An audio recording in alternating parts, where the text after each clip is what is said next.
ഓർമ്മ പെരുന്നാൾ ദൈവ തിരുനാമത്തിന് മഹത്വമുണ്ടായിരിക്കട്ടെ. ധന്യന്മാർ ഇവാനീസ് പിതാവിൻ്റെ 73-ാം ഓർമ്മ പെരുന്നാളിൻ്റെ പുണ്യസ്മരണകളിലൂടെ കടന്നു പോകുന്നതായി നാളുകളിൽ പിതാവിൻ്റെ ജീവിതത്തിലെ എന്നും കെടാതെ നിൽക്കുന്ന ഫലം ചൂടിയ പുണ്യങ്ങളിലൂടെ നമുക്കൊന്ന് യാത്ര ചെയ്യാം.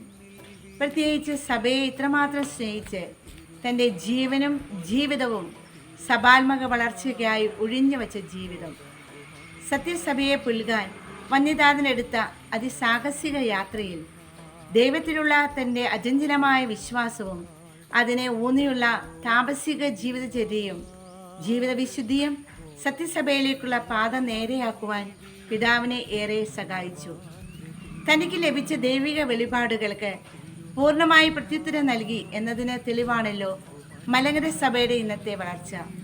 താൻ പുലുകിയ സത്യസഭയുടെ നന്മയും അനുഗ്രഹങ്ങളും ഏവരും അറിയണമെന്നുള്ള അദ്ദേഹത്തിൻ്റെ ഉറച്ച തീരുമാനവും മിഷൻ തീഷ്ണതയും അതിനായുള്ള കഠിനാധ്വാനങ്ങളും ആത്മസമർപ്പണവും നമുക്കും മാതൃകയാക്കാം.